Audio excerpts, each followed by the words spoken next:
welcome to the Serpent Temple podcast. I am here with Andy Valiant from Flamebearer and Oak. Hello. Hello. How are you doing? Very well. Good. Very good to be here. Oh, it's lovely to have you. Thank you very much. Cheers. Well, we're going to be doing a psycard reading with you today. Do you know what that entails?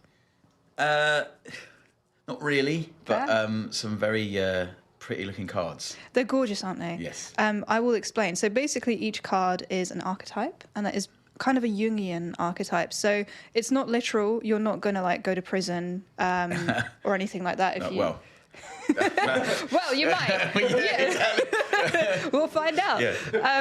But no, like they're kind of like, we'll turn over a card. I'll read a description from this little book from the 70s. Nice.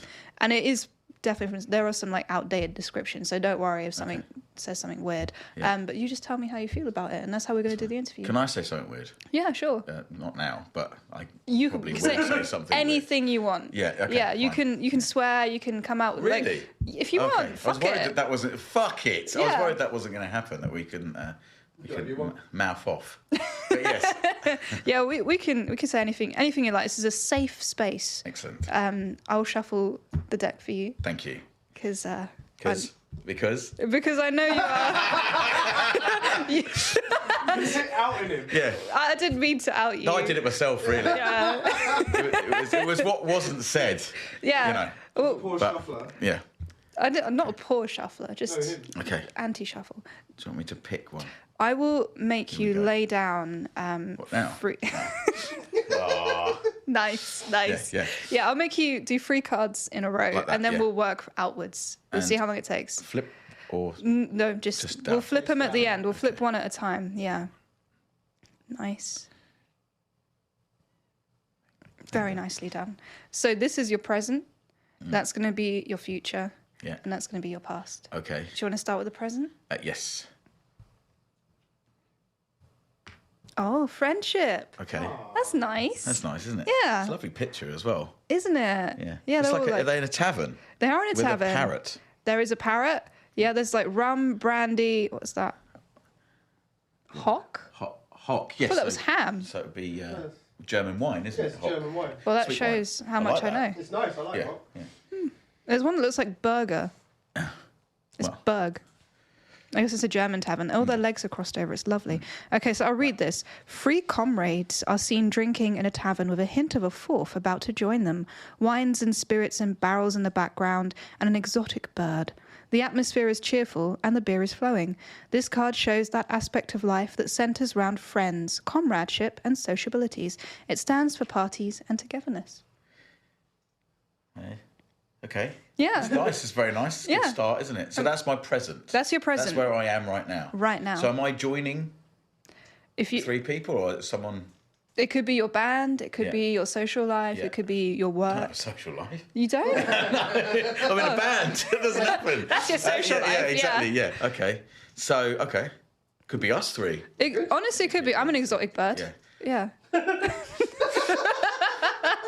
When you said exotic bird, it was like, okay. Yeah, All there right, it is. okay. Yeah. We're Okay, getting that's- your friends. Yeah, that's, yeah. Isn't Yeah. that nice? That's very Confirmed. nice. Yeah. We have got on very well, haven't we? Yeah. Imagine if we didn't. Oh, If I'd come no. up when I was a bell end. That'd be very awkward. Yeah, it would. And Yeah. he's like, It'd we, be a good interview. yeah, yeah. It would be Could hilarious. Yeah. Yeah. We're being very nice right now, aren't we? So, you know. Have you ever watched a Nardwuar interview? No. Oh, my God. Was that good? So Nardwuar's like this Canadian. Nardwuar's this like Canadian guy who Yeah. like dresses up and has a very odd voice. And he will interview bands in like a really creepy way, Yeah. but in like a great way. So he'll like literally research where you went to primary school and be like, you had this teacher in year 3 and like you flunked math. Right. And then the person will be like, what the fuck? Yeah. How do you know that? Yeah. And sometimes it goes really well. And other times he'll interview Henry Rollins, who's literally about to punch him in the face. Yes. And it's amazing. Yeah. Yeah. So you interviewed him, Oh, hell No. no. Would you No. interview him? Hell yeah. and he's in Canada. He's So you- Canadian, You yeah. could set up a Skype, couldn't you, and interview him and get him on his own. You could do him on his own. I could do him on his own. I could do him on his own. Do him on his own. Yeah, just do him on his Do own. him on his own. All right, Nardwuar, I'll do you on your own. Yeah. Yeah, shout out to Nardwuar. Yeah, he's Excellent. great. Yeah. But yeah, friendship. I mean, you're in a band, we've mentioned, Flamebearer and Oak, and there is a great deal of comradeship when it comes to being in a band. You've got to be able to get on with everyone, right? You do, and making music is really hard when you don't get on And there's been bands I've been in where it's just the chemistry hasn't been great, and you can end up not really doing much. So friendship it's weird. Like they say, never work with your friends, and in fairness, most of the people I've worked, I've never really been friends with before. But then you develop a friendship after. So it's very honest, isn't it? Like when you like making music, I think you have to be quite brave sometimes, and especially as a vocalist. Oh, hell yeah. And I'm not running down like drummers or anybody like that, because I'm sure they also have to go the extra mile as well. But when you have to come up with some weird noises, I love doing it though. Yeah. I love like trying out new stuff and everyone just laughs and stuff. But as long as it's just a trust thing, and you can try some strange things and write some weird passages and stuff. And I think it's weird, we were talking earlier about writing about goblins. Yeah. Is that right? And I don't know, there's something so cool about doing that, isn't there? Goblins are great. Because I suppose it's the fantasy world that you can develop and stuff like that. But yeah, it can be quite funny as well. And I've always been quite theatrical with what we do. So like we were talking about earlier about being the kingly side of things. And it was just like, I love going out there and just... being a king. Being a king, but also just being different sort of epic characters and things like that. Totally. And all of that gets developed in a rehearsal room. So if you're not friends, you don't trust each other, that can look really weird. And Totally. especially if someone's not getting it. And that's, you have to be on a similar sort of wavelength and make people sort of believe what you're doing. Because it's a performance. It is a performance. That's Yeah. And there's like always a degree of vulnerability. And I think when you're trying that out for the first time, if your friends turn around and laugh at you... Yeah. You're not going to go that far again. Yeah. And then you've actually stunted what could have been excellent. Because it has to start somewhere. Yeah. I was listening to Janis Joplin the other day, and she spent like such a part of her childhood just making weird noises. And everybody thought she was quite a weird girl. She had a very troubled life and a very sad life, I think. But she had a big impression on me. Her and Robert Plant. Oh, and I think yeah. they're brother and sister in a weird way, because they have very similar style. The vocal placement's very similar, yeah. So, but they came around at the same time, so I don't think they would have heard of each other to influence each other. But weirdly, maybe of another time, they were split because they're so similar. But how you get to that, and I'm working on my vocals all the time now because I realise that you have to. Yeah. But how you get to those amazing sounds is by making weird noises in a room on your own or with other people. And so it can be great, a load of fun, but if you don't have that trust around you, you don't know what you could make, what noises you can make that make people resonate with people, because that's what it is, isn't it? Yeah. Being a vocalist, you're trying to connect to all of those people and make them come with you, Yeah. So it is, yeah. So coming back to friendship, yeah, you really do need to be friends in a band. Are you very close with your Oh, hell yeah. people? Yeah, man. Yeah, we share like our deep, dark shit for sure. Love those guys. Yeah, They're- honestly, they're like They're brothers. Total sweethearts. Love Yeah. I think Shout out Flo and Rich. shout out Flo and Rich. Yeah. Yeah. For real, I think there is something really special about being in a band, and it is like everything I hoped it would be. Like obviously there were some ups and downs, Yeah. and you do end up working with people who don't necessarily have your best interests at heart. But then when you do find those people, it's wonderful, and like there is something wonderful about connecting on stage and the feeling that you share after like doing a crazy show or something like that. It's wonderful. It is. It's a weird thing, bands, isn't it? And if you think about, I don't know, I was in a van a few years ago going up to Scotland, and I was just thinking like, with Oak it was, and I was just thinking like, if we didn't get on, Oh my this would god. just be terrible. And the weird thing about bands is like, you go all the way up to play in Glasgow or something like that. That's a good 6-7 hours because you stop off on the way, and you go there and you set up. And you do a sound check, and then you go and sit down, you have some food or whatever, and you go on stage for 40 minutes. You've gone all the way there for 40 minutes, really. So you've got to be, you've got to enjoy the journey, haven't you? Yeah. Not just that 40 minutes on stage or whatever. So, yeah. There's stuff around it as well. Yeah, exactly. But why is it that bands fall out so much, do you think? Oh, I think it is the close proximity as well. I think so. Pressure? Maybe it's pressure. I think people respond to it in different ways, and I think it's similar to acting. Like you've got to be really good at rejection to be a musician, and I think sometimes people's egos run away. Like I think that's the thing about music is that like when I was just a fan, I only really joined a band quite late compared to most people, and I would always look at bands and be like, whoa, I would love to feel what it's like to be in a band, to have that camaraderie, which is much harder to find as a woman.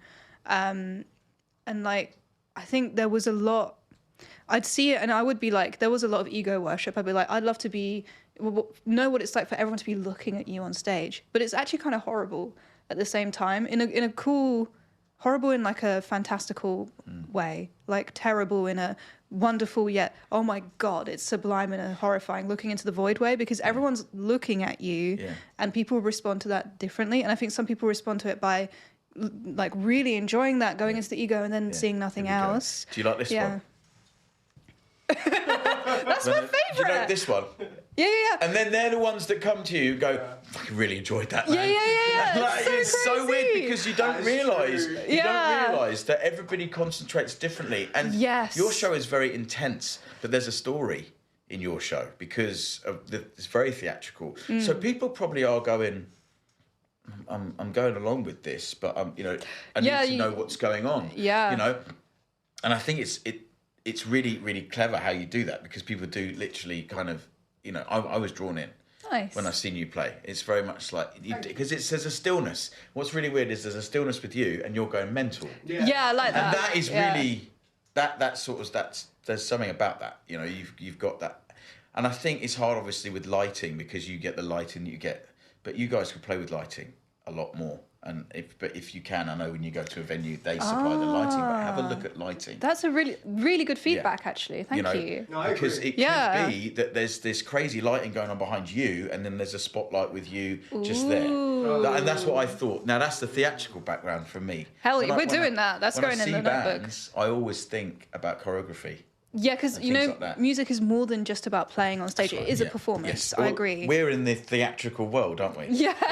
Very much. The heavy metal end is very theatrical. I mean, we've got costumes. So, yes. We've got costumes, so why not go the extra step with a set design as well? Yeah, so, yes. Yeah. And you can, and you could make look at this. We're just making Lowen the musical here. Hell yeah! But you could make a story out of it, like an actual story out of it, and you could build in. I don't know. Sounds a bit wacky, but it might be somebody comes on and reads a passage.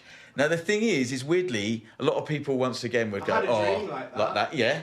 I had a dream. There was a little boy, and he was like introducing us on stage. Yes. Like, he wasn't anyone I'd ever seen before. No, he was a brand new person, and it was in the future. Yeah. I had a dream that happened.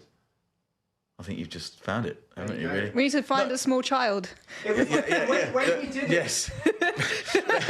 we need to find a small child. It was weird because it was a child, right? Because he's like telling this big story, but I didn't know that the story was about us, and then the lights came on and we were on stage. Yeah.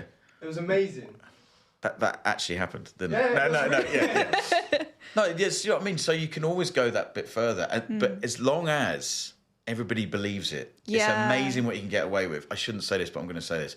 Quite a lot of the time, I just have made it up on stage. Really? But made it up, but my eyes believe 100% what I'm doing.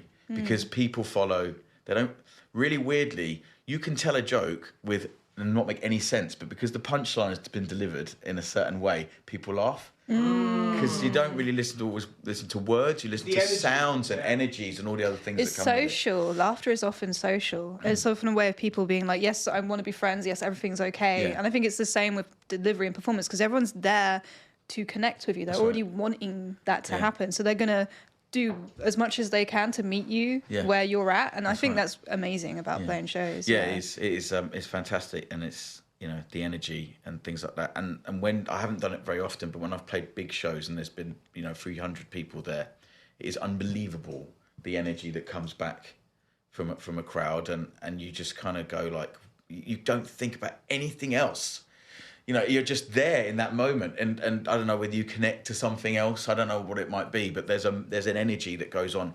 And one of the things I will say, because I'm rambling, one of the things I will say is when I used to go over to Germany and go to Wacken, when they used to come out and the sound tech would go,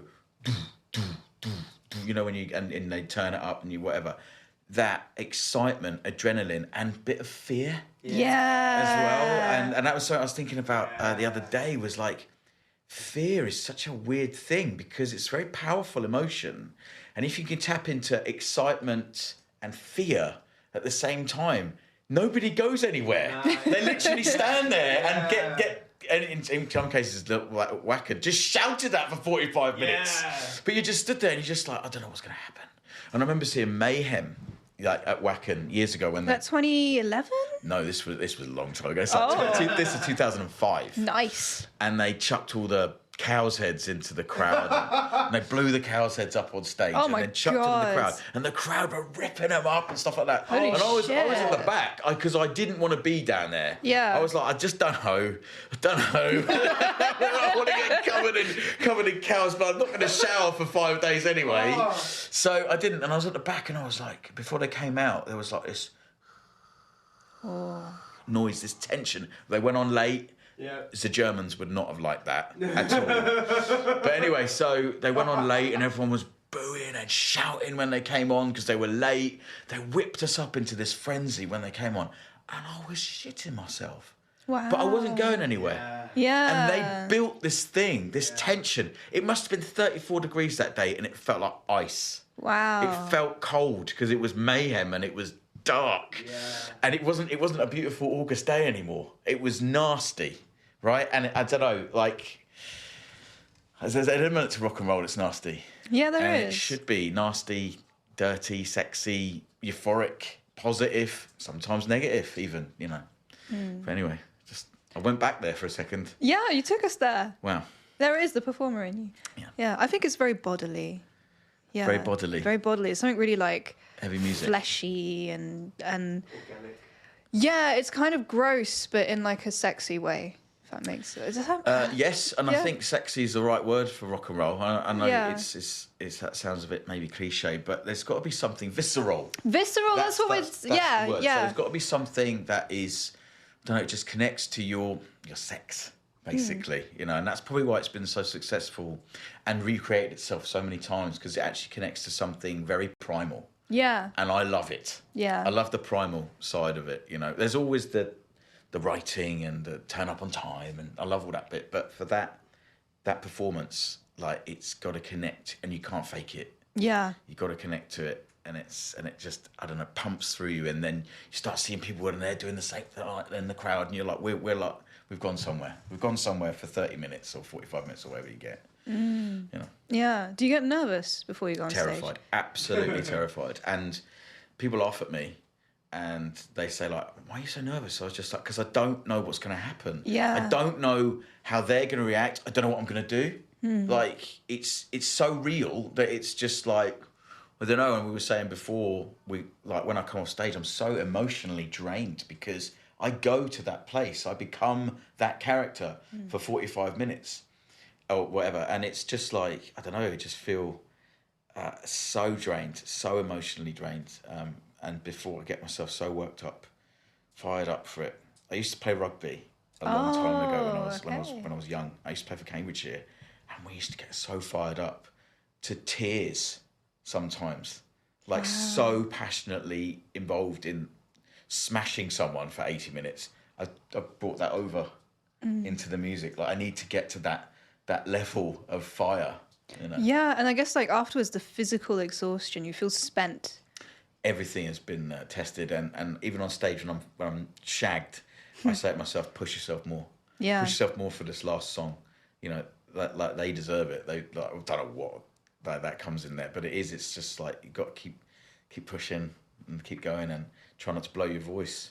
That's another. That is the hardest. That's the thing that I get very nervous as well. It's so nice to have a singer on as well. We've had a few, but like it's usually not singers. They're harder to find. We're all like holed up writing lyrics. But yeah, no, I get fucking terrified before going on stage, and like I won't speak to anyone the whole day. And like part of that is preserving my voice, because my nightmare is opening my mouth and nothing coming out. That is like I guess the worst thing that can happen. Yeah. Imagine that, building that to that point where you come in and you don't nail it. Yeah. And really, it doesn't matter, but to us, it means It's the everything. worst. Doesn't it? It means absolutely everything. So, Yeah, you don't show your nerves on stage. Yeah, you can't. The stillness is fantastic, and it's you. very, very visual. It's striking, and like I said, with the energy that comes from you and in the back, there's just this. Is it juxtaposition? Yes. Is that the right? Yeah. Term? And it is interesting to hear another singer say how nervous they get as well, because I think we all do. Yeah. But I think everybody does. You know, like I've got certain characters I know that are so like, I'm not nervous. I'm like, you're shitting. Because you've answered different. Yeah. You've answered that different.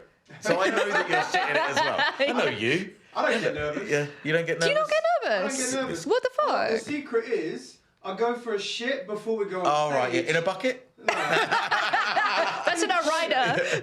In a toilet, but sometimes in venues in London, that pretty much is a bucket. Yeah, that is fair, yeah. But as long as you've had a shit before I go on stage, I think to myself, well, I can't shit myself on stage. Right, okay. So the worst is impossible, so I don't really care. Maybe that's where we've been going wrong all this Maybe. time. I'm so nervous I can't even shit. Really? Like Oh, it's a sometimes horrible I'm just like, feeling. but it's really weird. I like to get to that phase where my hands are clammy, my heart is beating, my mouth is dry.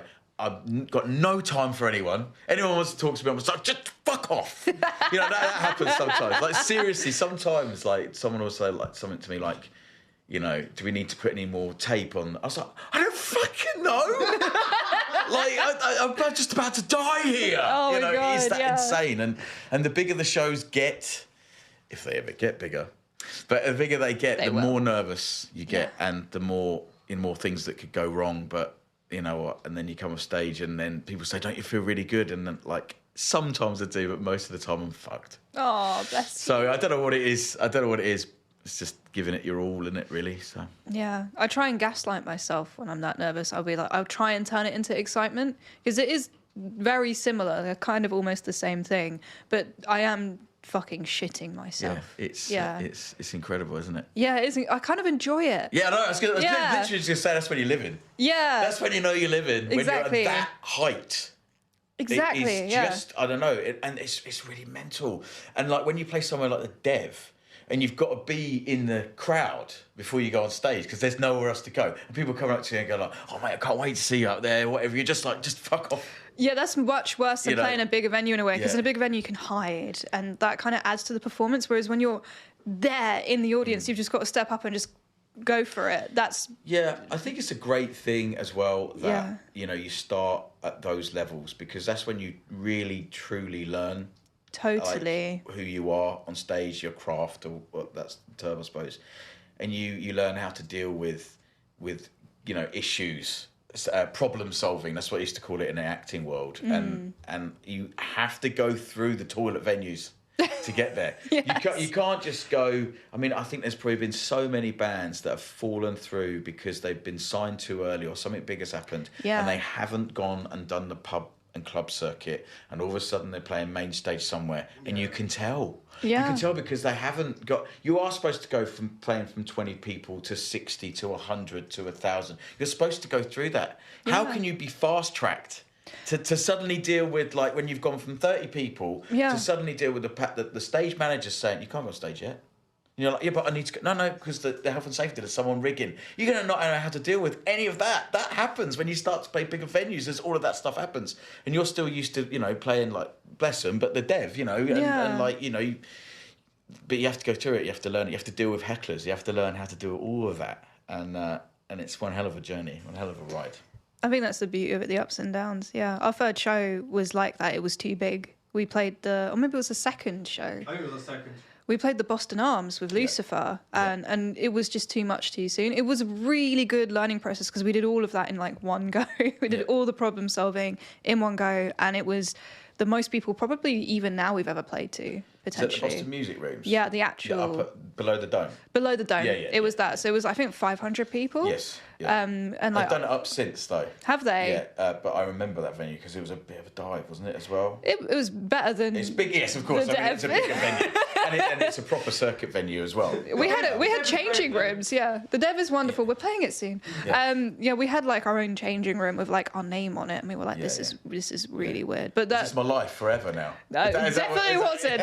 Yeah, but I think that's a really good point, and I think that was something I realised at that show was it's not good to for it to happen quickly. And I think some people, they start a band and they expect to be in Kerrang a week later, and it doesn't work like that. And it's good that it doesn't work like that, because we'd be embarrassing ourselves at download a month later. Shockingly, and it would be a terrible experience, and you'd probably quit. Yeah, exactly. Because you'd be embarrassed, and you'd be one of those bands that just didn't have the experience to be on a stage of that size and deal with all those problems. So yeah, it's what's it called, a rite of passage. It's like you have to go through that. You have to learn it. You have to be gritty and stick at it when everything's failing. Yes. And that also happens.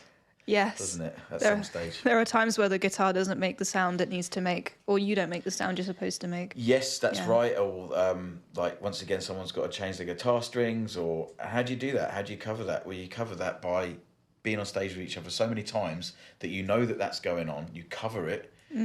Someone's drum skin's broken through. Well, you better get on with the other bands because they can offer you a snare. So yeah, I've been through all of that, and I'm sure we all have at some stage. Our first show, my guitar strap broke halfway through the first song. Lovely. Yeah. So did you have to do it with your knee like that? Did you know what? This is the thing. I don't get nervous, but I do loads of prep before we go, and so I practiced so much playing my guitar without a strap. In the event of that happening, I was just playing without a strap. I have so much strength in my left forearm. I just hold the guitar by the neck and play it like that. And it's a baritone as well, so it's heavy as fuck. Jesus. Yeah. Well done, Shem. So that's the key to nerves: is have a shit and be prepared and have a strong left arm. We solved it. Yeah. Got to practice with the left arm. Nice. Yeah. Should we go to your past? Yes, let's go to the past. I'm going to turn that card over. Okay. Oh, the cave. That looks psychological. dark. Yes. Is it the long journey of the long night of the soul? Yes. Potentially, I'll read it for you. A character is prostrate, facing away from the light in the gloomy recesses of a deep cave. This card stands for depression and despair. It symbolizes withdrawal into the self as a result of pain or grief. It can also mean introversion or loneliness, and acts as a reminder to the inquirer that the light awaits after a period of healing darkness. Wow. Sounds like my morning. Oh. No, not at all. Okay, so what is that? So that was what I used to be like. It can be not necessarily how you were, but what you went through, if that makes sense. Yeah, I think that's probably the most accurate thing. Yeah. The accurate way of describing that. Yeah. Fair enough. It's just growing pains, I suppose. Really, had to go through some pretty, quite sort of traumatic things. I was thinking the other day when I was on the beach in Barbados. I was thinking I used to live in a corridor when I lived in Bath, and lived in a corridor, and then I lived on a sofa in Collier's Wood for a year, and it's just like I had nothing. I had absolutely nothing for a long time, and probably is quite apt. But the past was quite dark. But that's the point. You have to go through it, and I think everybody does. Yeah. I think everybody goes through a phase, don't they, when they it's normally when they form a band. But I think everyone goes through a phase when they just, you're getting to know yourself. Yeah. And there's heartbreaks, isn't there? And you're attached to people maybe you shouldn't.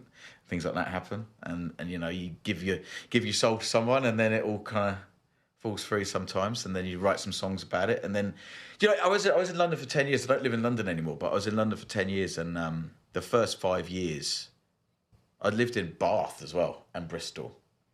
And when I came to London, the first 5 years was really hard. I had no friends.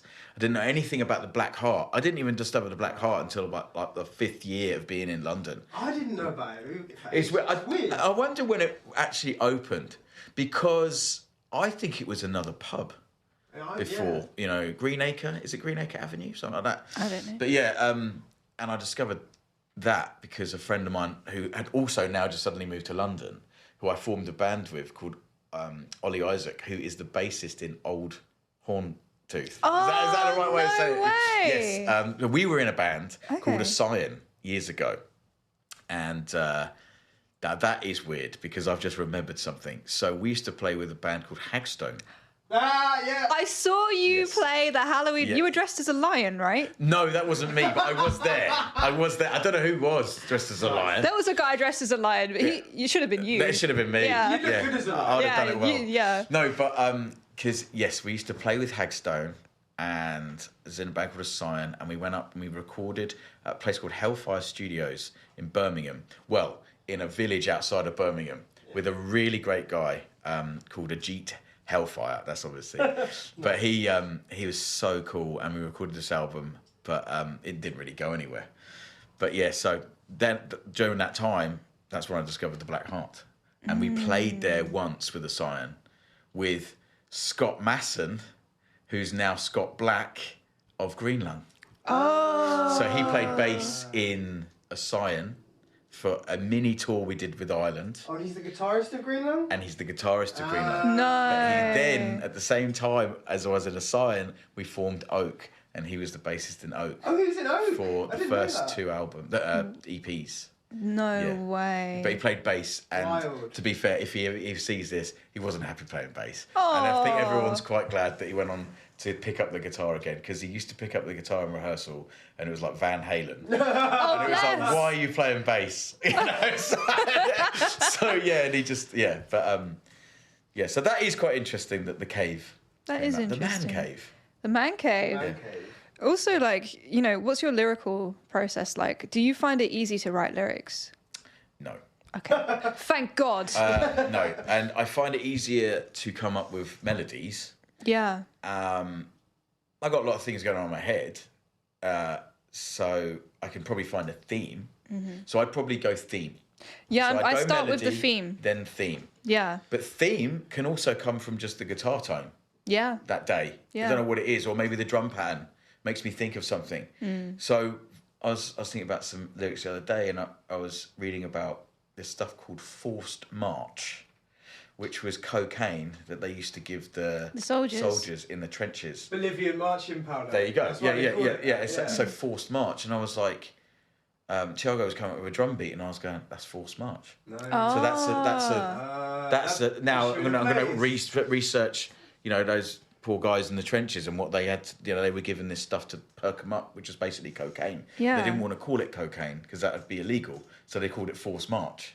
Wow. But I think the Germans had a different one. But it was all the same thing. It's just all the speed armies and, do it. Yeah, except speed and cocaine and probably quite a bit of booze as well. You seem to I don't know. I wasn't there. I've never been in the army, but I should imagine that sort of thing that you can probably get some booze involved.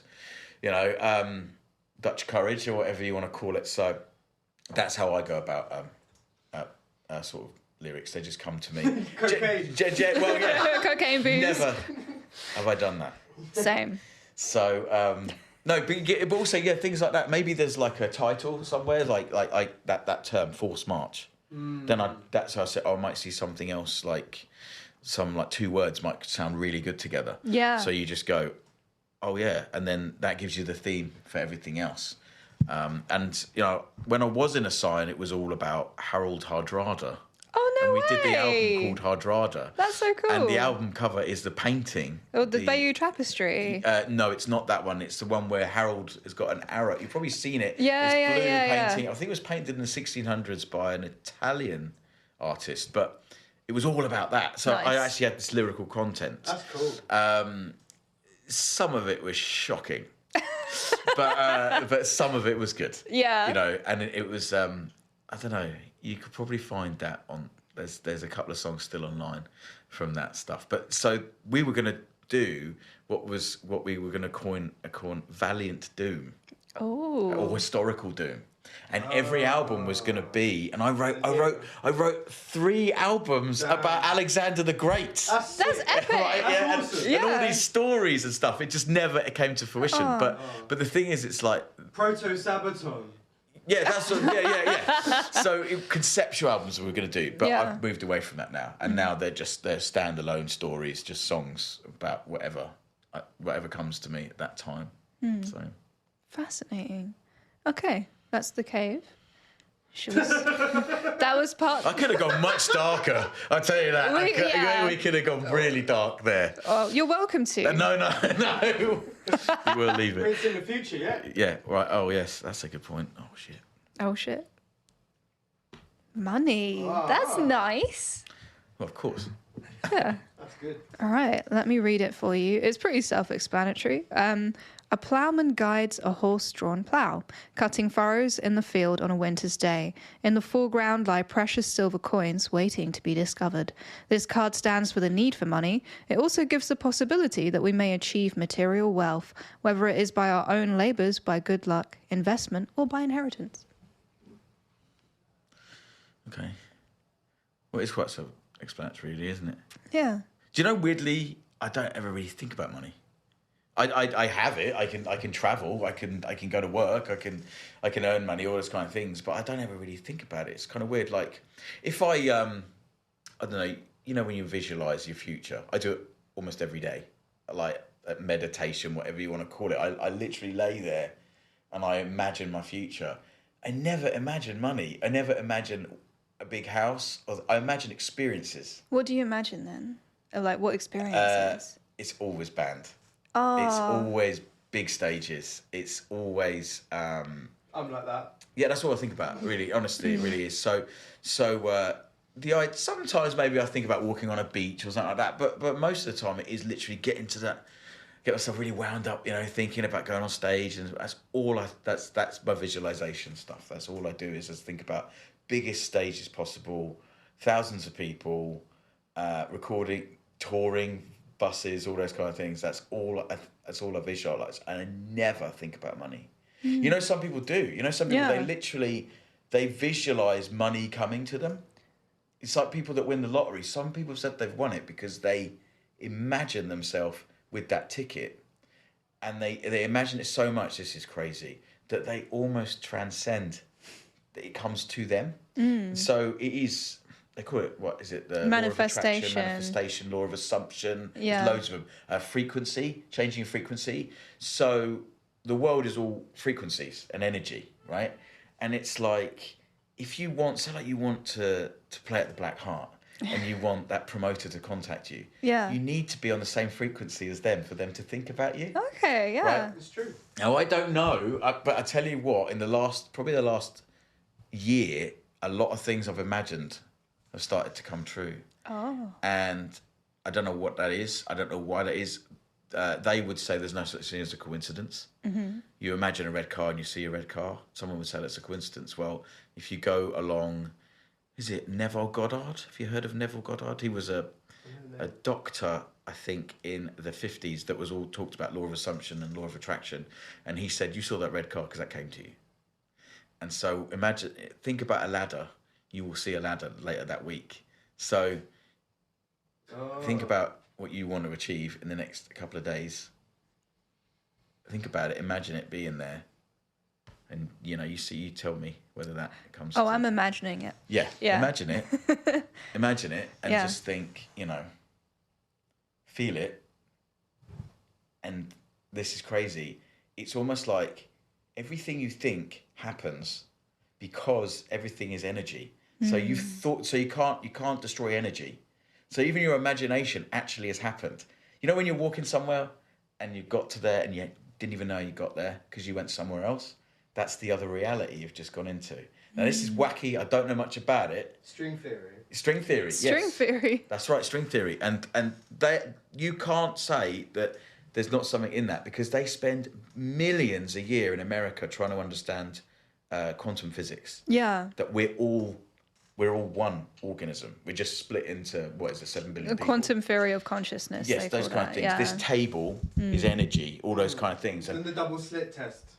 That sounds like something else. That? No. That's what it's called. It's, atoms behave differently when observed. Light. That's light. But light is a wave. Whereas you're talking about, like when in quantum, it's not atoms, it's subatomic particles behave.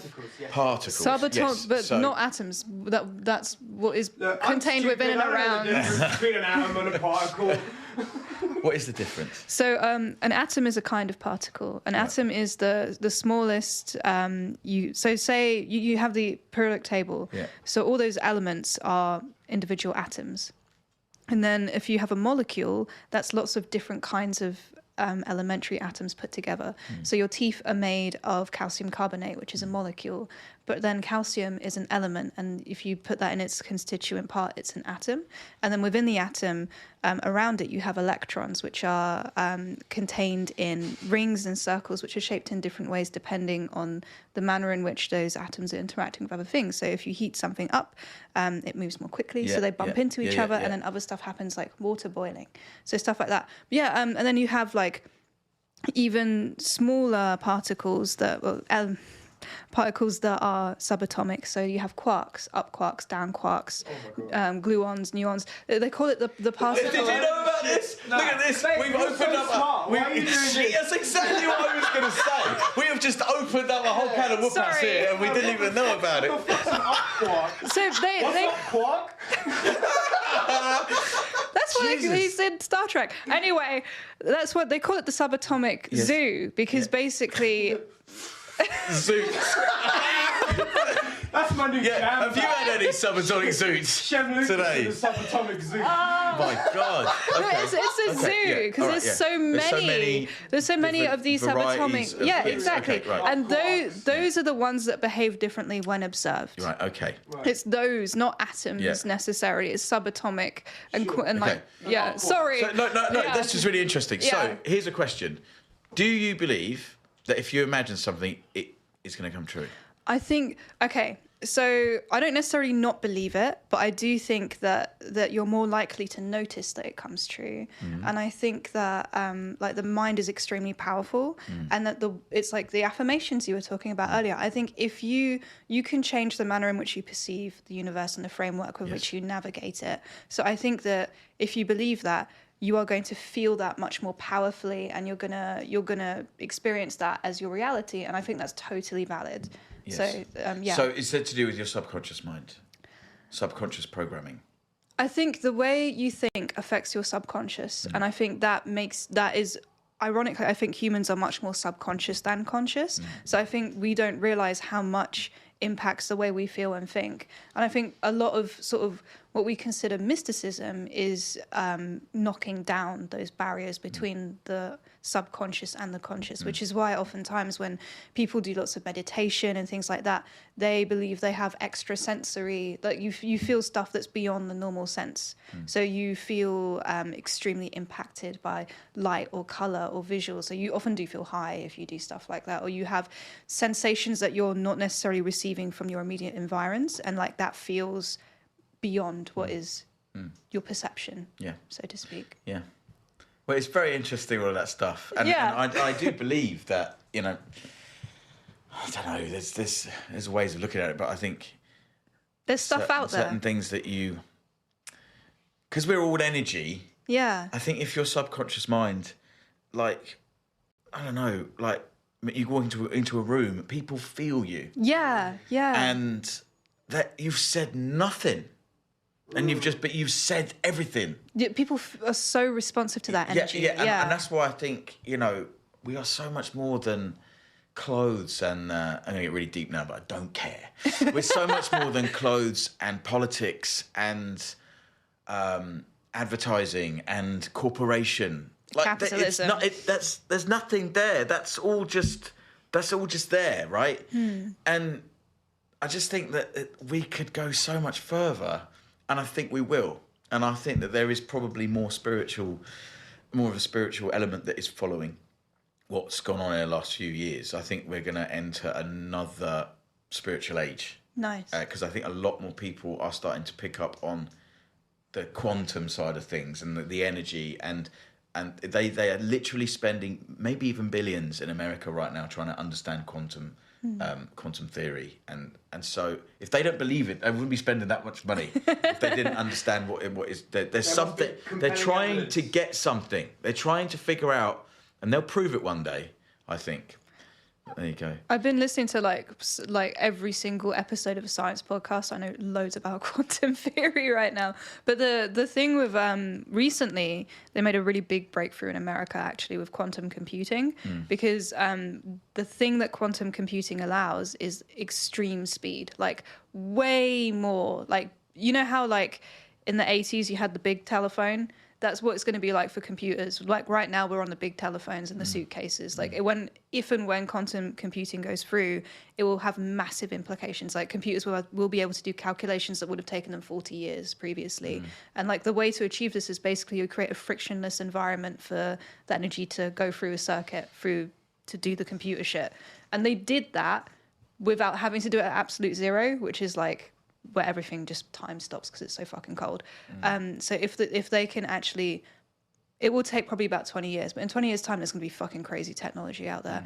But that's what I worry about with the quantum applications is that, and this is my personal politics coming through, is that it being used for capital. Well, it will be used for military first. Oh hell yeah. But can you imagine quantum warfare? I have one thing to say though about it is I there is one thing that when technology goes so far, who's gonna actually man that? Because so many people can't. Yeah. So I think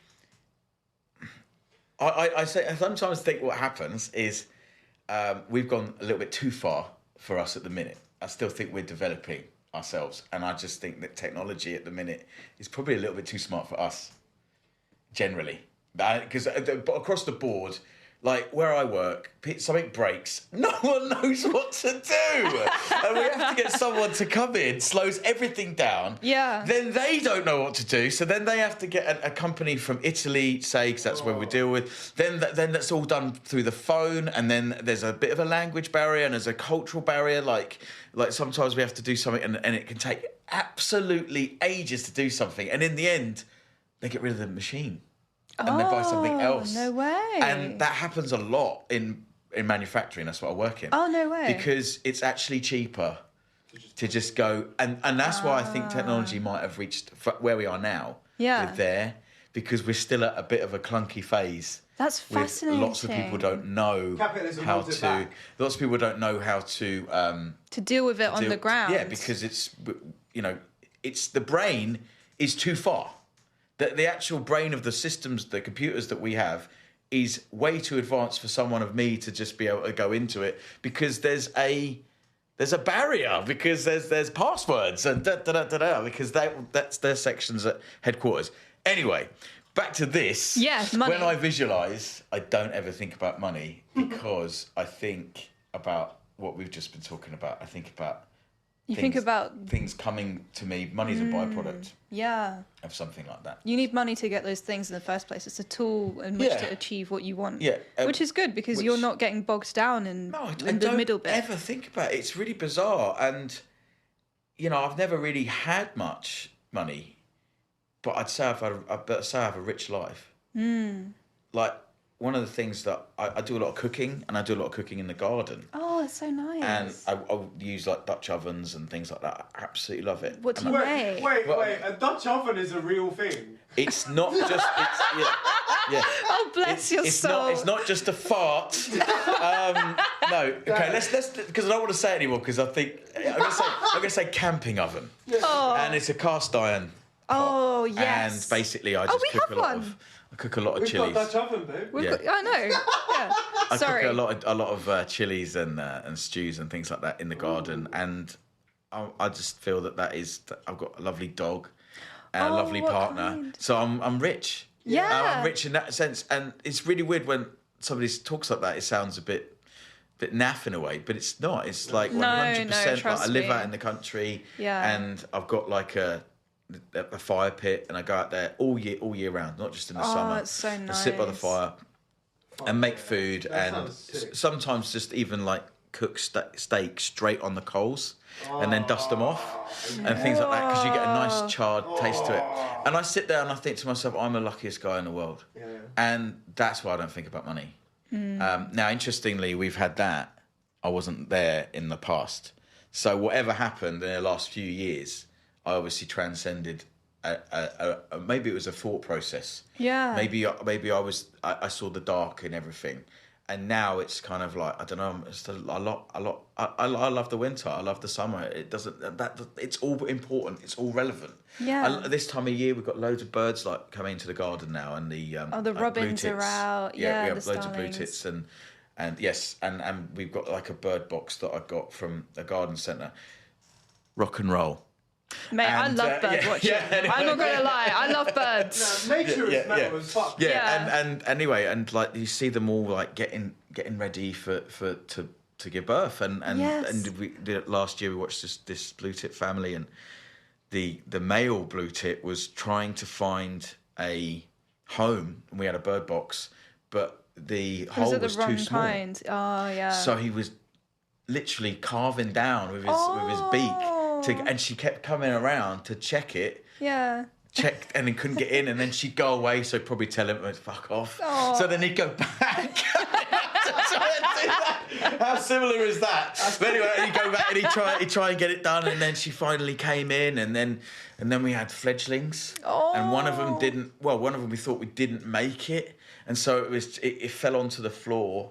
And you can, if you act immediately, get that back up into the. But you're not really supposed to, because that's the circle nature, of life, yeah, and that's the way it is. But the circle of life sometimes. But these things,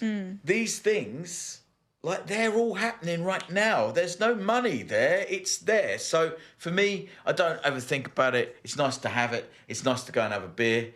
It's nice to be able to afford, steak and all those kind of things. But when I think about the future, I very rarely think about houses and cars and I love all those things, but I don't really think about them that often. So I think they come with a lot of extra baggage. Well, was it Jim Carrey said he wants everyone to be a millionaire to understand that it is not what it thinks. I heard someone say once, if you become a millionaire, multiply your bad habits by 1,000,000. Oh, damn. That's a lot of Magic the Gathering cards. Yeah. Yeah. So. Do you think aliens are just humans that are time travelling from the future back to the past? This has become the Joe Rogan show. Well, the thing is, right, I've got one thing to say about aliens, right? Okay. How would you know what an alien is? Do we actually have the eyes to actually see an alien? Is an alien sat with me there? We're thinking about it in a physical, dimensional sense. We're still thinking about the 50s when they did all the just Area a person, 51. yeah, a person who's green. Yeah, basically, it's just with a long human. fingers. Is it long fingers or something like that? That's what we're still thinking about that. And I do believe there probably are organisms out there that are very similar to us. But in answer to your question, no. Not even a little bit. I honestly don't think so, honey. I think if there was time travel, it would be so fucking obvious. There'd be tourists and shit right now. Like, I don't know. That's the thing. I don't know. Time travel is a really strange one as well. I saw some stuff about time travel. You seen that one with the mobile phone? Yeah, but it's it's not a mobile. What is that? Like, oh, I read about that. So basically, so there's basically a picture. Oh, like a picture of is it a film? Yeah. Is she an extra in a film? No. So basically, it's like it's in the 1920s, right? It's that one. Yeah. So someone came out and was like, "That's my great grandfather or grandfather," and they basically had the prototype of a telephone, of like a mobile phone, like a flip phone. Flip phone. La, la, la. So yeah, it was like a prototype. So it was real, but it was just like that was the only one. Ah. Yeah, I think something like that. But maybe it's bullshit and then he's a time traveler. But I doubt a time traveler's going to get their Motorola out because like we don't even use those now. Yeah, so exactly. Yeah, we'd know about it. Yeah. I think one of the best conspiracy documentaries I ever saw was Paul McCartney is Dead. I love them. I like the Avril Lavigne's Dead one as well. Oh, right. Yeah. Well, the Paul McCartney one, somebody called Paul McCartney died compelling. in Liverpool in 1966 in a car accident. Okay. Well, there's loads of people called Paul McCartney. Yes, surely. I'm sure there is. But Yeah. this whole documentary just went on about it, and they were saying about his ears have changed and all this kind of stuff, because your ears never change, do they? Well, if you have a The ear- facelift, they change. Yeah, I suppose so. Yeah, they do. But anyway, I thought Sorry. it was a fascinating documentary. Well, it was actually shocking, but it was a good I one. love because stuff like that. It was kind of like what? It was kind of like a bit That's it. like in 1966. The Beatles were pretty big, I suppose, if you think about it. So they're a massive cash cow. Yeah. So because they gave up touring in '67, didn't they? Because there was no point. There was no Because point. Paul McCartney died. Well, yeah, they were saying it's because the crowd was too loud. Yeah. And they couldn't perform anymore. Yeah. I think they're an interesting band, the Beatles, because I don't know, if you listen to Rubber Soul, every single song is a hit. Every single song is a single. They are so good. And it's like, how And do they you do that in 12 that? hours. Yeah, exactly. Yeah. So you kind of look at it and you go, okay. But I remember listening to John Lennon, who's fascinating in interviews. Not quite sure whether he was the nicest bloke. A lot of people said that about him. But he was saying it got to a stage where people were bringing like their disabled children backstage because they thought we could heal them. That's weird, man. And he said, Jesus. how do you think we were going to deal with that? We were 16, 17. We went over to Hamburg. We cut the dust, we cut the dust, whatever that means. I'm going to cut some dust. In 1967. March. Yeah. Forced march. Probably lots of forced march at that time. And then came back and then were superstars from the age of 16, 17 or whatever it may be. And to the point where you imagine your life, your reality. I think it's the same with Metallica. You know, I think I think they were 16 when they wrote those albums on Kill 'Em All, songs on Kill 'Em All. When Dave Mustaine wrote Kill 'Em All. Yeah. They might have even been 14. I don't know, but then you're signed to a label, and that is the rest of your life. And you know, you go on stage, and there's thousands of people. There's a clip of Cliff Burton. Where was that? I think it was in 1984 or 85. Monsters of Rock. It's in America. Okay. And it says just a party for a few friends. It's him doing a bass solo before For Whom the Bell Tolls, and then the camera swings back, and they filled this American football stadium in 1985, and there must be about 100,000 people. That's mad. You know, and you're thinking they were probably 20, 22.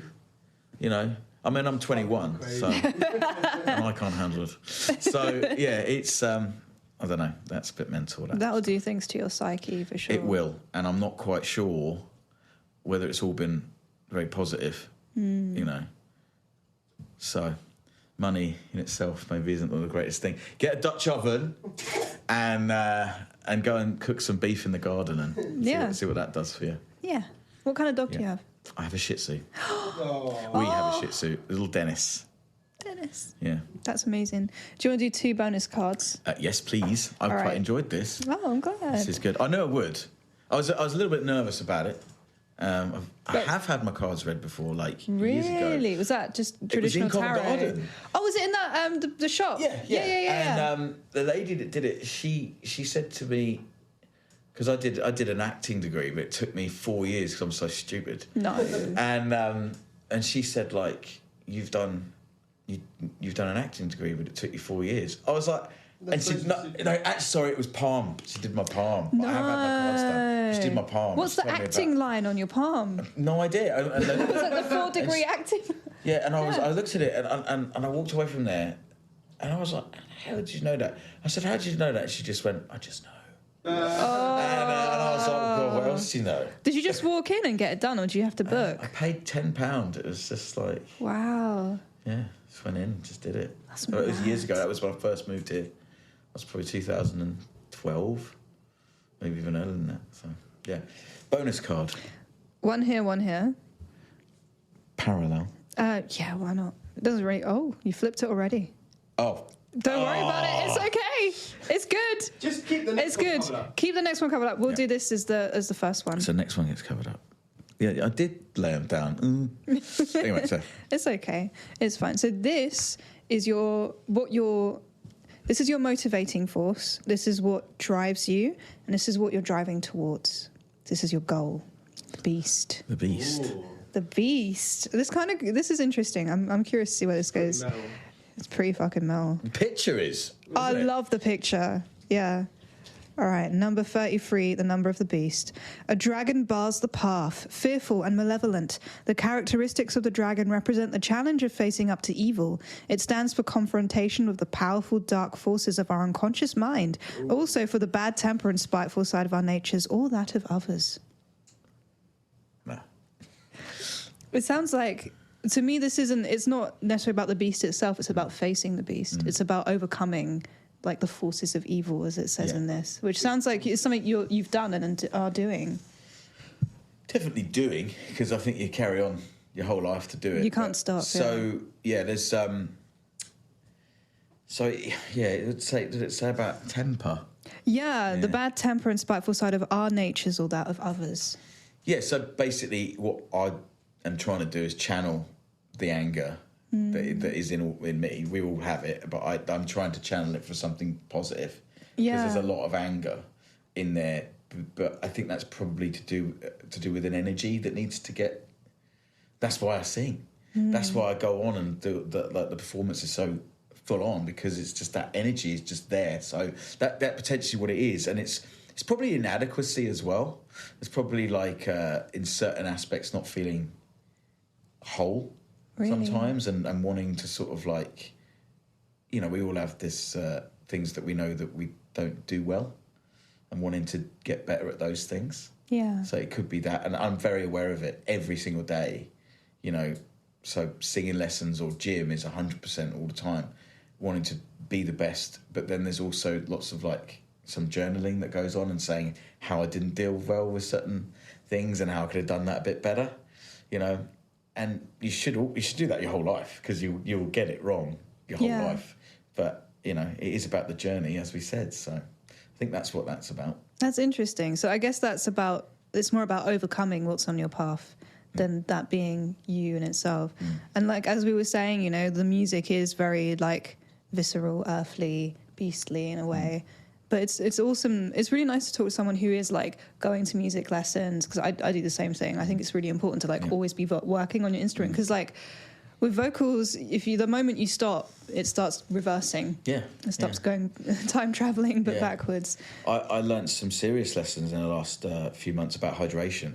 Yeah, it's crazy how quickly you dehydrate. So, for instance, like I now do spinning.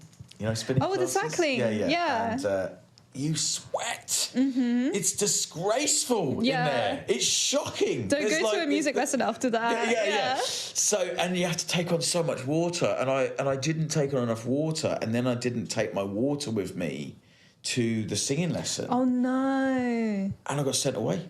No, you got sent away. They said, "Listen, you can't come in here unhydrated, dehydrated." It wasn't harsh or anything. They just said, "Look, we can't do." Because I work quite along the head voice now, because it's something there's developing, a lot of high, and we can't do it. And I didn't understand. And then I started thinking even more about how much water is important in everything we do. It is the source of life, isn't it? And it takes hours to rehydrate your vocal cords. That's it. Well. Yeah. So I was like, oh my God, and I understand rest and water, and how important sleep is. Because sleep is how you recharge yourself. Now, we've all heard that before, but that's words. It really does matter that you get 8 hours sleep. It really does. Some people say 6. I say 8. 8 hours of pure sleep, you can overcome so much. And I guarantee that hardly any of us do that. I don't get 8 hours sleep a night, and I'm trying. I've come up with different rituals, try not to drink too much booze so that I can sleep. Try to eat the right times, because all of this stuff, and it probably is to do with this, is about developing the best version of me. But to do that, I need to lose some weight, I need to be fitter, I need to look after my voice better.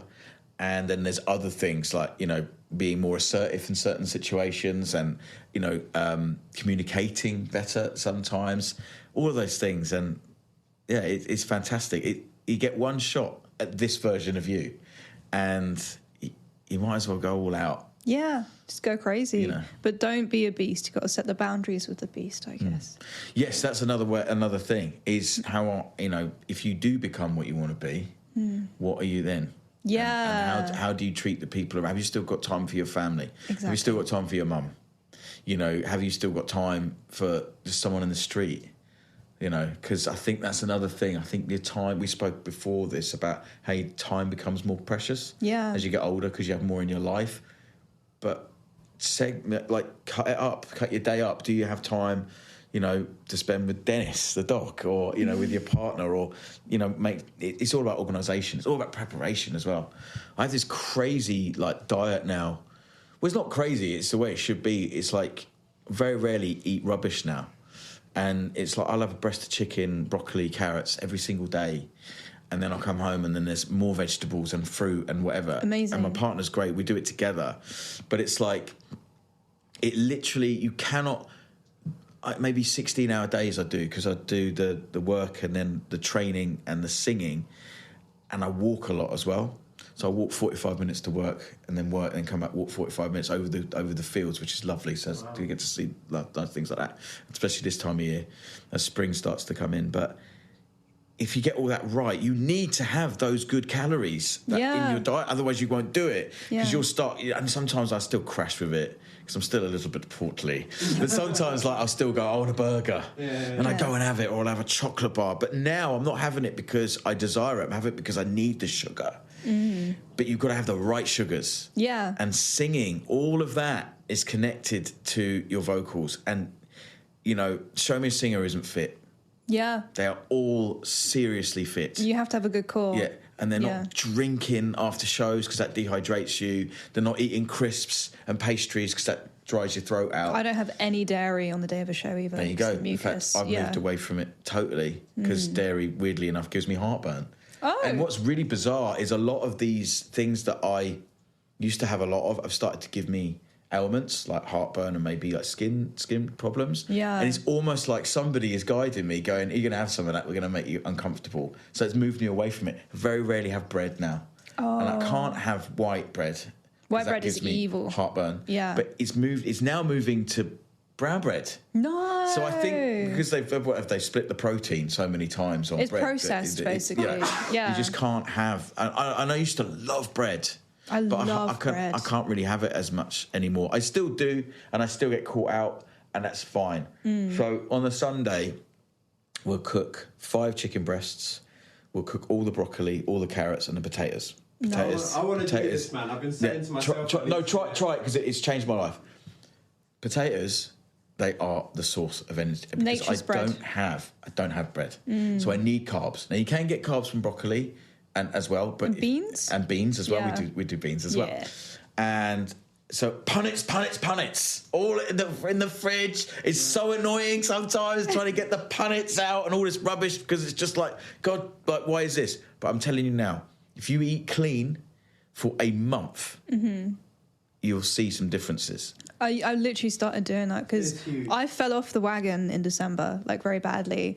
And I got like this machine, and it does your body composition. I just got the shock of my life. Like, I have like 30, for the highest body fat I've ever had in my life. So the point where they're like, "Yeah, you're now obese," and I was like, "I'm not fucking obese. Right, I've never been obese." And like, I don't necessarily look it, I hope. But yeah, now I'm just like, I have to eat clean. I have to just stop eating cream eggs, because that's really the problem, is cream eggs. It's really bizarre, because there's so much online about diets and lifestyle and things like that. I think it's common sense. It is. You know really deep down what you should be eating. You know when you go, like, when I leave here, I'm going to go do some demo tracks, right? And I want to get some food. I'll be caught out, and I'll probably have something crap. I'll feel bad. We're going to order some food for you if you want. Oh, okay. We'll get you some healthy Japanese food. Maybe something like that. So, you know, because the thing is it's the guilt. Yeah. But that's good. Have the guilt in your life, and then you won't want to feel like guilty anymore, and then you won't do it. A thing I say is, like, a lot of people, especially in the West, because of Catholicism, have a problem with shame. And I think shame isn't such a bad thing. It's how you respond to shame. Yes, exactly. Use that. Yeah. Use that. Go, I don't want to feel grotty today. Exactly. So I'm not gonna do that. Energy drinks. I can't drink them. It's just like unable. They used to say down in that the banks and all that used to be addicted to cocaine. They're now addicted to Red Bull. Really? Because it's such a powerful taurine. Is it taurine? Yeah. Taurine, just goes bang, and you just and you can get things done, and that's true. But I'm telling you now, anxiety. It is bad for you. Now, anxiety is a funny one as well, because I think anxiety is very important. It's your fight or flight response to things, and I suffered with anxiety for many, many years until I realised how important it was. It's important to have anxiety. It's a response system to something. But what you have to do is you have to understand that if you have what is known now as a generalised anxiety disorder, you're constantly in fear. And you need to understand, what are you talking about in your mind constantly to make you on tenterhooks? I was so ill for 4 years. About 4 years I had anxiety. and I actually worked. I managed to convince my boss that I could work from home. And I used to work in a call centre. I used to work from home, and I used to get up every morning. And my partner at the time, she'd go to work, and I used to get up and shut the curtains. Oh. I didn't even know I was doing this. And she'd come back, and it'd be the summer, and she'd be at 6 o'clock, and I'd still be on the head, like working on the call centre. She'd say, "Why have you shut the curtains?" I said, "I didn't." I said, "You did, because I opened them up. Why are you shutting the curtains?" And I used to tiptoe around the house so no one would hear me, you know. And I was about 20 stone. Oh. I piled on the weight. I was just constantly eating sugar, constantly drinking beer, and I could put it away. I mean, maybe 10 cans of, do you know Żywiec? Yeah. I used to drink that like a fish. I can't even touch it now, right? Żywiec, a really strong Polish beer. I used to drink 10 cans of that a night, right? And I'd have a extra large Domino's stuffed crust pizza. Ooh. Every single every single day, and I was absolutely broken. Oh my I goodness. was like shaking. I was like, my partner at the time, she'd take me out for dinner somewhere. We'd obviously go somewhere where we'd have to get a load of food, and we'd sit around. We used to go to a place called Pizza East, in Shoreditch. You're getting a pizza theme here, aren't you? And we'd sit around the table, and there'd be like 10 of us, and there'd be this wonderful social experience, a social evening, and I'd be like, I couldn't hear a bloody word anybody was saying because there was this going around, and it's really bad because, like, my partner's like, you need to kind of talk to people a bit because you're coming across a bit weird. And I was abrupt and things like that. It was destroying my life. That is the cave. If you wanted to go there, we did. Yeah. And it was destroying my life. And really, it stemmed back to a massive panic attack that I had at a meeting. And I thought I was going to have a heart attack. Oh, my God. And my legs, I felt like my body was filling up with water. It was the weirdest feeling. It came from my toes, went all up from my ankles. Internally, it wasn't like it was around me. Internally, filling up. It was hot. It was hot. It was coming, and it came up to my head, and it went. And then the room was going like this. No. Right, seriously. And I was sat there, and I was like, grabbing onto the chair. Somehow sat through that meeting, and I said to my supervisor, I said, I've got to go. And he was like, you look fucked. I said, I've got to go. Went to St Bartholomew's Hospital, which is in Farringdon, and they said, we don't. I said, I'm going to die. I went to reception. I said, I'm gonna fucking die. Oh my God. And they were just like, we can't accept. You need to go to A&E. And where's A&E? And they said, you need to go to Euston. So they couldn't even take me in because I think it's an. I've been to that. I've been to the Euston one. Yeah, they can't just take you in. Yeah. I mean, I don't know. So they said, look, you can ring 999 and we'll get you sorted, but we can't just accept you like that because we don't know who you are and all this kind of stuff. Like, and you're still standing there, mate. So I don't know. Got to King's Cross, managed to get on a train. So I wasn't dying. And I managed to get on a train, got to King's Cross, and then I grabbed the nearest assistant and I said, I'm going to die.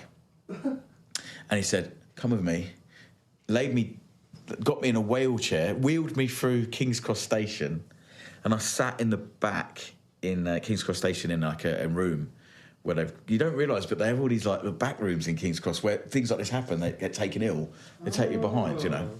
And I was sat there in this wheelchair, and the ambulance came, and the guy just said, "You've had a massive panic attack." Oh.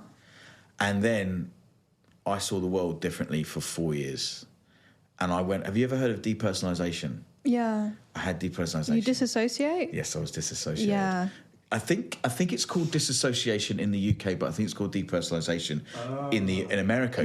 You go to a doctor and say you've got depersonalisation. They'll go, what are you talking about? Okay. They'll say it's called disassociation. So it's disassociation. Derealisation is where I learned all about it, and that was my way out of it. Actually, was learning about it.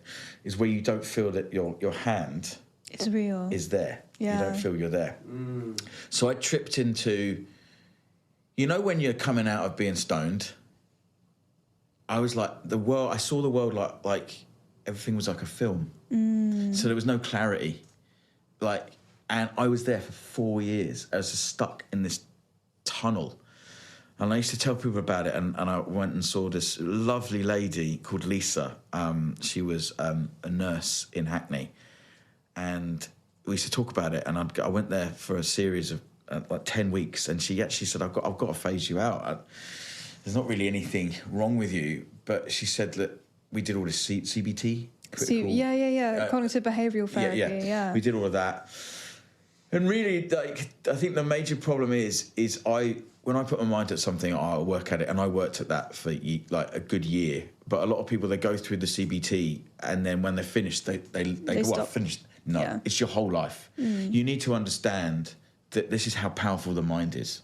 The mind had tricked me to believe that I was living in a dream world, and I thought I was cursed. I actually thought I was cursed, and I saw out some people online that were I don't suppose they might have even been mediums, and I was talking to them about like what was going on, and they said like, has there been a death in the family? I said there's been a few, and they were like, okay, and things like that, and all the rest of it. But yeah, I thought I was cursed, and it was so crazy, and it actually took a breakup for me to get out of it, because I was stripped of everything. You hit rock bottom. And I hit rock bottom, and I just went, one day I could see again. It was the weirdest thing. And it was something online where someone said, you will get out of this. You just have to fly away. You need to fly to another part of your brain. Oh. And that sentence, I just went, I can see everyone again. Just with one sentence. Because I suddenly went, because he said, the problem you're having is I was fighting it. Yeah. I was going like, I must be better tomorrow. I must be better tomorrow. And I tried everything. I had my eyes tested. I tried the fitness thing, all this kind of stuff, but it was still there. And I had to completely change my life. Otherwise, I'd still be there to this day. It's a very, very, very dangerous place to be. It's a post-traumatic stress. It's a milder version of that, and that gives you an idea what some people go through. So a lot of my family have been police and NHS, and like paramedics and things like that, and I've seen things. They have stuff they can't shake. Yeah. And some of my family are actually potentially can be quite cold, and I've known a few firefighters as well, and their way of dealing with things is that they disassociate. Yeah. They actually train them to disassociate, so you become flesh and blood. But it can make someone quite inhuman. Yeah.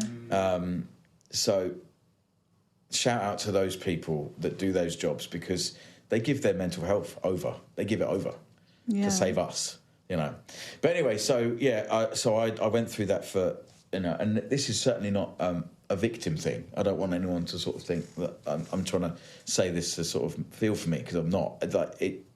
It's really important that I went through that phase, because I actually lived my life like I was going to die, in the sense that I just went, I'm going to form a band then. And that's when we formed the Cyan with Ollie. And that was when I was, if you ever speak to Ollie, I was pretty ill during that time. And I don't know, have you ever seen With Now and I? Yeah. Yeah, it's one of my faves. Do you know? Film. There's two parts in that film that I relate to more than anything. And the first bit is the panic attack right at the start of the film. The film starts with him having a panic attack, but it's when they come back from the holiday and they smoke that ginormous Camberwell carrot. And they come back, and he starts having a panic attack because Marwood, so there's Withmell and Marwood is the younger guy, and he gets an acting role, and he starts having a panic attack and I was like, oh my God, I've been there, where you just, it's the anxiety and panic are so devastating if they are not controlled. Yeah. Because you need anxiety. Anxiety is when you're nervous to go on stage. That's because you don't know what's going to happen, but that gets you to that height. Yeah. To be able to do the show. So it's so important to not fear fight or flight response, because one day you might really need to run away from something, and you're going to be very happy that you have anxiety then. So, but I learned a lot about it. I got a lot of people to thank for that as well. But you know, it was crazy. It was absolutely nuts, and that's probably what that is. That was a bit long, wasn't it? It was perfect. Okay. It was beautiful. We got an insight into the whole aspect of your life there. Well, yeah. Yeah. Fuck. The Valiant. The Valiant. Valiant, yeah. Do you want to see your motivating force? The scales. There's perfect balance. Do you know why? I'm a Libra. Oh, shit, son. Do you want me to read it? Yes. Yeah? Okay, number 24. Okay, the scales. A pair of scales with fruit hanging from an ancient twisted fruit tree. The symbol stands for justice, moderation, prudence, and a sense of balance in our affairs. It represents common sense and a harmony with the world of nature. Okay. And that's what drives me, is like a justice sort of thing, or like a It's like your fair play. I guess it's like your motivation. So I would say it's the decision that's the thing that makes you want to go to your goal. So that's the thing that drives you forward. And I would, from having heard you talk, I would say that's pretty damn accurate. Wow. It's very powerful. This has been very powerful today. Yeah. Like, you know, thank you very much. I agree, dude. It's been awesome. Yeah. Okay. Well, that's interesting. But just on that, because it's quite strange. Because now that you mention it, I think I would love to help people. You know, really, like I love being in a band, and I want to go as far as that will possibly go, right? But ultimately, one thing that I want to do in the future, when I've put this beast to bed, is help a lot of young people get into work, because I think a lot of young people really struggle. I'm not sure whether they're getting the skills they need, and I work with a lot of young people that can't even form a sentence. And I don't think they have great role models either. So that's something that I'd like to look at. Obviously, I want to do music first and always do it. But I believe in lifting people up, not pigeonholing people or putting people into categories. We have so much more than that. Yeah. And that's what I want to be part of. And, you know, inspiring people to do something that makes them feel good. That's, you know, why not feel good? Because I know how to feel terrible. Yeah. So it's nice to feel good as well. I think when you've been that low, you really do appreciate it. When you do start experiencing like the pleasures of life. When somebody said to me once, they said, like, if you can't see the joy of a sunset, you probably need to go and talk to someone. And that's when I said, I've got to do something about this now, because this is getting out of hand. And I did, and I got a lot of help, and you know, I'm very grateful for it. And now it's not time to live.